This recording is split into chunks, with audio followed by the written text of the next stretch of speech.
Welcome back to the Smart Nonsense Podcast. We're here again with world-renowned guest number 1, and now also 2, MC. Henry's giggling in the background. I'm Dylan. Today, we're going to get into the loose ends that we just completely left on the cliffhanger of why is MC currently in finance when she wants to be in The Devil Wears Prada? That's the real question here. So, Belky, where do you want to start? First of all, we have a lot to unpack here. I want to start with the fact that I don't think I'm ever going to get over that music. Just to see the three of us here, like jamming. I like it though. I like it, and it when I listen back on these, it lets me know we're getting started. Yeah, I really wish you could edit something because you're the music guy and you refuse to. You don't even edit these. We were podcast. saying in the last one we were going to edit the end, and it made it through. So don't. Okay, MC. Sorry, this is not just us yelling at each other. Where did we leave off? We left off with the cliffhanger where I think Dylan or myself Dylan asked about kind of your dying legacy, right? And what do you want to be remembered for? And then all of a sudden, you just threw out. I actually knew this. I had forgotten, but wow, look at that. That's a bee sting. It's still bad. I had forgotten that you want to be like a prominent fashion designer. And in your ideal world, it sounds like that would be designing bikinis. Is this true? Like, sort of. I mean, it's like one of those dreams that have not that much basis to it, I guess. And like, I don't really try pursuing these on my day-to-day or really ever. But it's just like, if you like, I don't know, everyone has that weird unattainable dream, I guess. Is it because you love bikinis? You love fashion? Like, I don't know if I've ever seen you drawing. Like, do you like to sketch? Are you artistic? I'm not really that artsy. Okay. So the reasoning behind it, I think, is because, so my mom has this really weird, I don't even know if it's like a hobby, side gig. She does this when she's bored, maybe when she's like stressed, having a crisis. She like buys like really nice dresses, let's say, that are like on super sale. So they have like really nice fabric, and she'll buy them in like extra, extra, extra large. And then she just starts cutting them up and does something random with them. And then she makes me wear them. That's just like, First of all, what a cool nervous habit. right. Like, a lot of people turn to drugs. Some people gamble. Like, some just freak out. And your mom turns to fashion. Like, that's She just cool. comes back wired and just like a big bag full of extra large. Really. So that's like what she does when she's bored. And I think it's because like in Cuba there wasn't clothes, so she had to like do what she could. How much of her life did she spend in Cuba? Until she was 27, 28. Oh, yeah. Largely. For most of her life. And then I happened. Right. Here we are. But is the stuff she makes good that you wear? Like, she sews and... I mean, I have a couple on my Instagram, so I guess it's good enough to post for the world to see. But like, not, I don't know, like she doesn't sell it or anything. So she thought it would be really important for me to learn how to sew. So she made me once when I was little. I thought I wanted to be an interior designer at some point. So she made me make a fake little shoebox house. I had to sew the little mini pillows and like bed. And all by hand? Yeah, by hand, and with a little sewing machine. And then I don't know, maybe I was like, oh, Devil Wears Prada. I'd always want to be like the fashion editor, like someone super important, like corporate-y, but also like in a creative fashion sense, which seems cool. But no, I don't make bikinis. Bikinis are cool. This is the passion that keeps on giving. Yeah. I mean, we went from finance to I want to start a bikini company to my mom does this really interesting thing in her spare time, and now we're here. So that's pretty cool. I don't know, it just like comes back always that I wanted to do something. I like was considering transferring to RISD for a hot sec, bro. Really? Did you ever look into keep throwing out nuggets? The Brown RISD dual degree? Did you ever think about that? I didn't think about the dual degree, but I was like always trying to figure out what classes to take. And like, it was so hard to get to like the fashion ones. Like there was just so many like like prerequisites that were like drawing or sculptures. And That's what made me so upset about Brown. Sorry to interrupt. They market with this notion of like, come to Brown, RISD's down the street, you can be a dual degree. And I was like, awesome, I'm going to do architecture and industrial design. It's not that easy. no, It's not that easy. The schedules don't line up. There are requirements. The RISD professors don't want to let Brown students in. So if you're hearing this, well, it's going to be a whole nother year before you go back to Brown or whatever. But 2 thumbs down to that program. I had it for the me, other sorry. way with my entrepreneurship class. We had some RISD students come in, but maybe it's harder because we didn't have prereqs for that, and usually you need experience to get into like a fashion class. But regardless, you were debating pretty heavily, MC, with like trying to get into RISD. I mean, at this point, transferring it sounded like to RISD. retransferring was a stretch, but like there was a point where I was like, I'm done with this. F pre-med, F ATMA. That's cool. There was so many requirements. What stopped you? Was it a fear of like making it as a designer? Was it just Yeah, and like fear of stability, you know, like there's not that many, like the consumer retail world is kind of falling, so like everything's like fast fashion too, like hard what's to fast fashion? like an example would be Zara. So like every time you go to a Zara store, even if you go like every week, there's always like something new, and like if you buy something the next week, it's like Oh, out of fashion. It's just like constantly changing. It's like factories, stuff like that. So finance seems stable. Clearly it is because you have a stable job, it seems. Mhm. But the concern is it'd be too hard to find a job that kind of checked all the boxes for, I don't know, consistent income at the level that you want, or what do you mean exactly by stability, and where does that come from? I guess it's more like parental pressures to like not be an artist. I don't know. Even though your mom That's is where the I'm one that spawned this whole pipe dream. Oh, my mom is like, she went to university in Russia and studied like mechanical engineering, focused on cars, and like got a 5th-year master's in econ and did all these things, and now she does like something completely random. But Isn't that exactly what you're gonna do? Like, you study at my econ and then completely change course and do something random. So now I'm curious, what about her parents? Do my you know? grandmother was a ballerina in Cuba. And my grandfather was like high up in the Navy. Oh my goodness. Really random. And so your mom's got the arts and sciences, but she's heavily in the sciences and seems to be pushing that hard on you. I always feel like this is generational, right? Like you've got your artistic boho parents that, you know, life was never really, this is completely made up in my mind, but it seems plausible. Nothing's ever really stable. So then you want to go to a good school, make good money, have a stable job, and then your offspring kind of want to do the opposite. That's kind of where I'm at. It's like Yeah. my parents are doctors and lawyers. I'm like, screw that. I'm gonna be this free spirit. Yeah. And then my kids are probably gonna be like, Dad, you're crazy man, and we've never had bread on the table, so we're gonna go back to college. And I don't know. It's just kind of interesting how this gets passed down.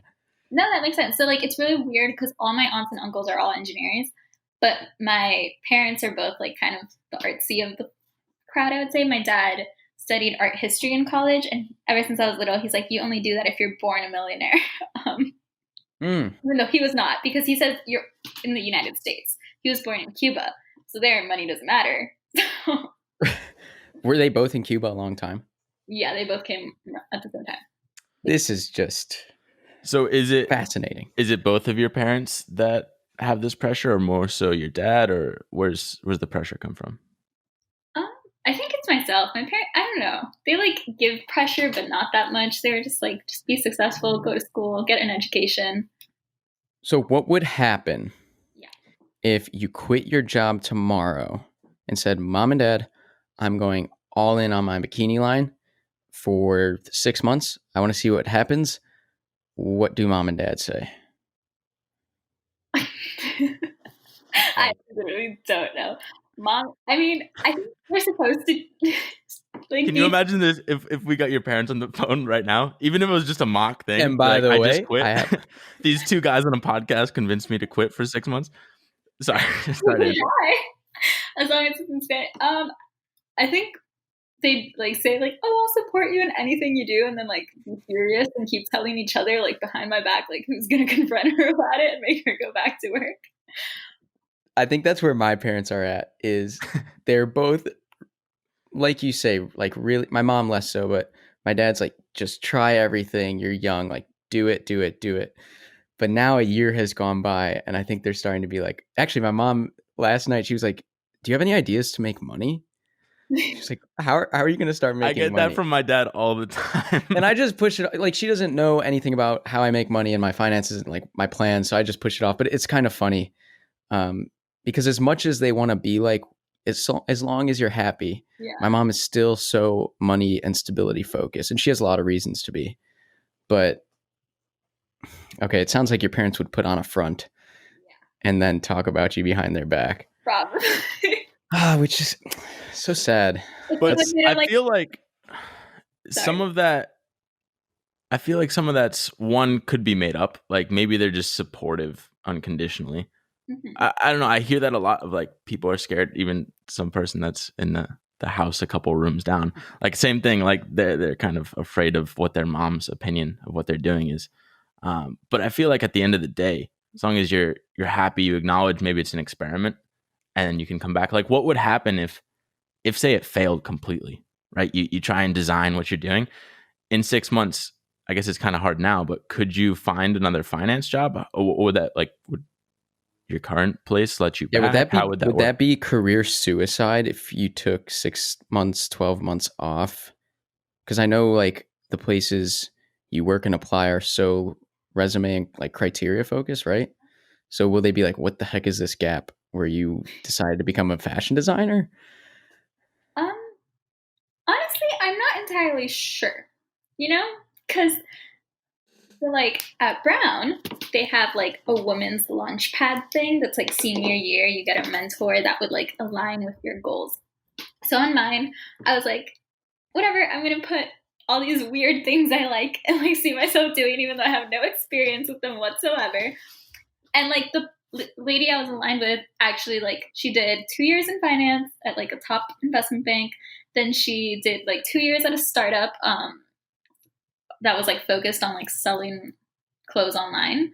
And then after that, she became like, she worked for Saks for a few years. And then she was like, well, I want to start my own thing, but I don't know what to do. So now she's at business school. So I feel like if you do a bunch of random things, then she can put it all together. I was going to say, I feel like in 2020, because the fields have been broadened so much, more and more people are going to school, more and more people are qualified and have figured out how to test take. I feel like doing these obscure things that are just like skill building or traveling or learning how to like communicate with people better or be a better persuasive writer, I feel like those go way further. And that's what I tell my mom all the time. She's like, well, if you take 2 or 3 years to try your own stuff and it fails, how nobody's going to want to hire you. And I don't think that's true at all, because like I've learned how to do contract work. I've learned how to start a photography, but like you learn all these skills that I think are way more marketable in your time off.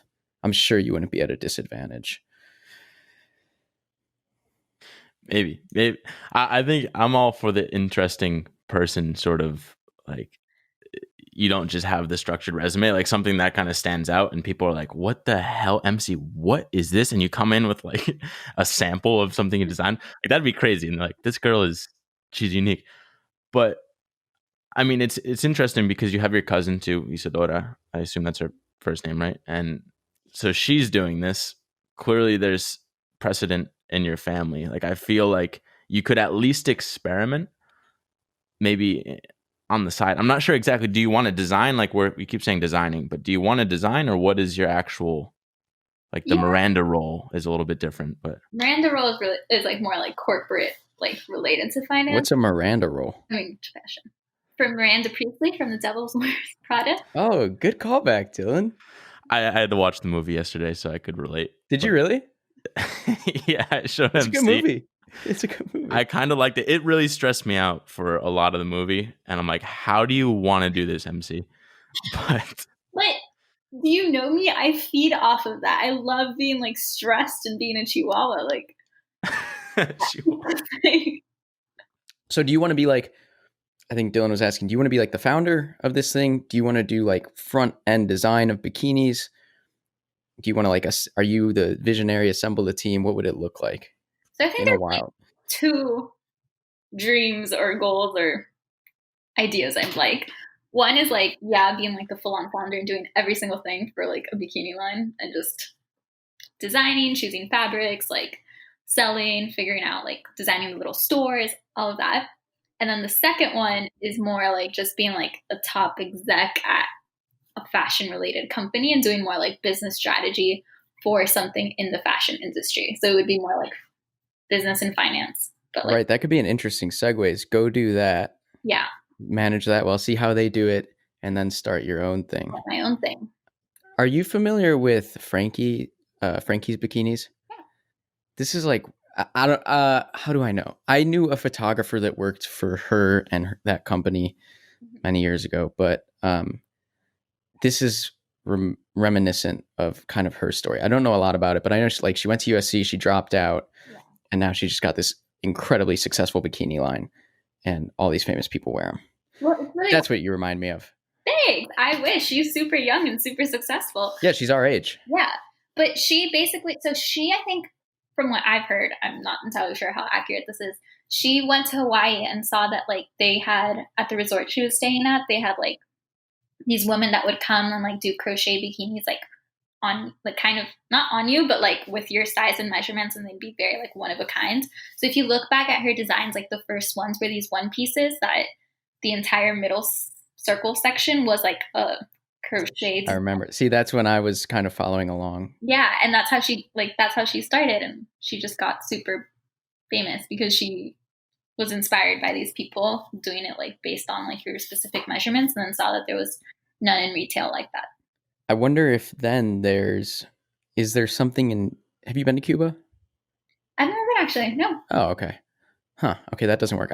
Maybe when you go someday, or you ask your parents, I wonder if there's like something they do textile wise with their bikinis that you could kind of bring to the States like Frankie did. Yeah, that'd be really cool. I honestly have absolutely no idea. Dylan looks confused. Like, what is I'm trying to go into MC's head and like, okay, sorry. We keep saying all these like dream kind of push away your job for a little bit scenarios. But your first instinct, there are probably a lot, but your first instinct is, what would my parents say?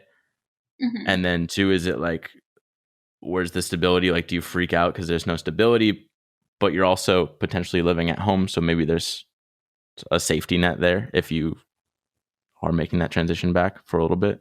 Yeah. Like, what are you thinking, I guess, is my question. Like, gut instinct was originally the parent pressure, but is that it, or is there more? I mean, I think it's like very far out before I quit everything and start my own thing. I don't know. I think there's value in both like starting from scratch when you're really young and trying to do your own thing. And I think there's also value in like, I don't know, having a plan, not having a plan, but like working like a corporate job and like learning more of like business side that way. And then when you're older, like starting your own thing. So I feel like my idea of potentially having my own business would be so far out that I don't know if I'd want to live with my parents. So it's like, it sounds like it's for you, maybe save now, build up your database of experience and skills and network and keep kind of dreaming. Mm-hmm. And then you think this is something you'll circle back on when you're 30, 40, 45 or post-retirement. That happens. Exactly. That was the founder of Impossible Foods founded it when he was 65. Oh, wow. The plant-based stuff. Never too late to follow your dream. But you don't. Okay, so you're content where you're at, as in it's not like so much of a burning passion where you feel like you might regret it if you're still in finance 10 years from now or 20 years from now. as long as I'm moving in within finance, I think I'd be happy. I don't know, there's so much to learn, so much to do, like even in finance or outside of finance. Yeah, that's why it's nice that I guess we had that little mentor launch pad so that you could see that there is a path that kind of blends both of the worlds. What would be cool, are you actually going to spend more time with your family? Was that the move with your apartments? I know we mentioned it before, but. Yeah, so as of September 8th, I will be back home full time with my parents. All right, welcome to the group. So would This it is my be childhood room. There's a would it be minion on the crazy wall. then to I hope that's your childhood room unless you're getting that stuff now. But if you did like on the side, Yeah. like testing some of your little ideas for what designs would be cool, whether with Isadora or with whatever, like shooting off some little emails to people in the industry, would that be crazy or what? Like, do you just want to avoid that whole thought process for years? I mean, maybe the money I'd be saving on rent should go towards buying fabrics. Like, My follow up to that is like, because we've talked about this too before. What are you doing from after you eat dinner until you go to bed every day?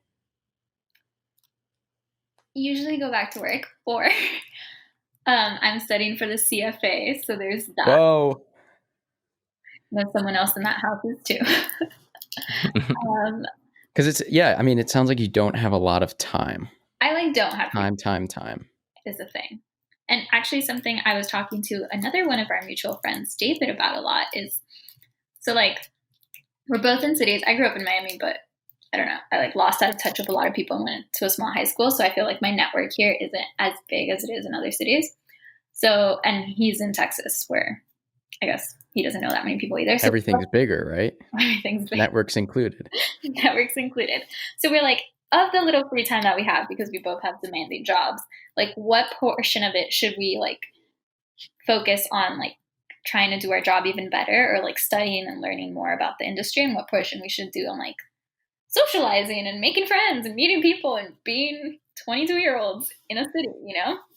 And I think that's like something I'm like constantly like going back and forth with. And now after talking to you guys, there's a third option of like starting my own thing. And I'm like, I barely had like these 12 hours during the week now. No, there shouldn't be a pressure to go out and do it. If you're really, really, really excited about it, it would just happen. I think you would just find yourself every single night trying and trying. So it shouldn't be a third thing.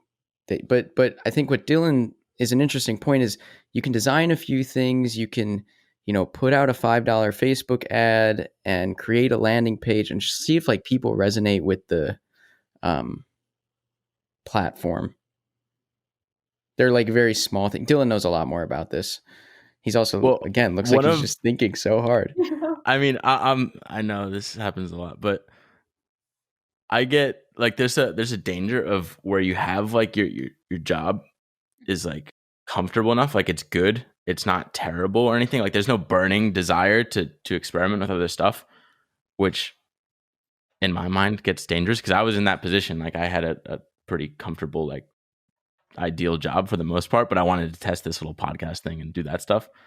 So when it's not abysmal, then you just find yourself later down the line. You're like, oh, what if I tried that little fabric? Like just with my mom, because I was living with her, I spent an extra couple hours on the weekend just designing some stuff and then trying to put it on Facebook, see if anyone wanted to buy it, etc.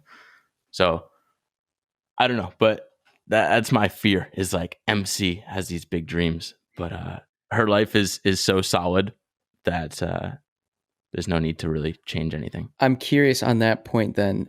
Let's say I hate working in hindsight, but let's say your junior year internship, which I think we said was abysmal. Were you thinking then, like, screw this, I want to go off and chase this wild dream? Because again, you went back. Yeah. But like Dylan's saying, your job now is nice. You love the work and you love the experience. So it's hard to be so upset with work that you want to do something else. No, I think initially, like senior year, I was like, okay, I'm graduating from Brown. I like first need to graduate with a job, or like my parents will kill me because like tuition. but also like, I don't know. I thought like, okay, I got into Brown. I worked so hard to get into Brown. Then I worked so hard to graduate Brown. Like I needed like kind of like another like name on my resume. And I was kind of not that excited about it.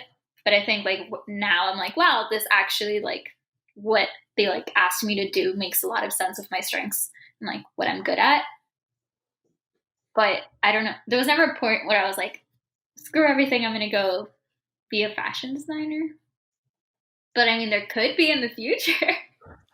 I feel like there's the corporate version, again, working for a Vogue type magazine or something like that. Like I feel like that would blend both. It still is a little bit of a risk, but it gives you that stability where it's not your complete own entrepreneurial venture. I mean, I But think what if you went to work for Prada? I would die. That'd be like ideal. Like Prada. So why not though? Why don't you just try? That's like, I would love to see that. Because all of these places are like going out of business. Like, especially during Corona, like who's buying like spending thousands of dollars on like a purse that they have nowhere to wear it to, and like just Right. that, like physical stores have been going down. But I mean, So would you consider in a year then, or a year and a half? Granted, things are. maybe I think like the entire retail space is just like changing so much right now that like if I figure out how to change with it and like where it's going, then it would make sense. But like the traditional like stores that you go to, those are like long gone, thanks Amazon. But Yeah, I think even a lot of the things from the Devil Wears Prada are really outdated in terms of like corporate yeah, work and ethics, and It's a movie too, so it's Hollywood, Not- right? Who's the lead actress? Meryl Streep. What's her name again? Meryl No, Streep. like the intern. What's her name? I remember the theme song. Oh, was it- Suddenly, I'm I not good with see. actors' names. I don't really pay attention to that. Okay, She's- who cares? I think I don't remember. My whole view was that Brown was just a complete safety net. So worst case scenario, you could always fall back on some sort of decent, stable job. Maybe not like the top tier, whatever it is, but like I'd always try and shoot for whatever the ideal is. So say it's Prada. Mhm. That's I would just I don't know. I feel like I'd still send off resumes. And I mean, just- it might. or Maybe one whatever. day. We'll see what happens. I think. I mean, there was a hot second where I was considering working at Burger King. Like, not When? no, not like the I'm not gonna fry you a Burger King, but like the corporate Oh, office. okay. I was considering interning there, and I was like very serious about this. And a lot of people at Brown were like, "You're not going to go from Brown at my econ to Burger King," and I was like, "Very Why? Why? I don't know, Burger King is an incredibly successful company." franchise. I mean, see, that's societal issues. Mhm. But It's what the are you blinders. going to do? Are you starting your lines? Your partner will be featured on your podcast, Dylan?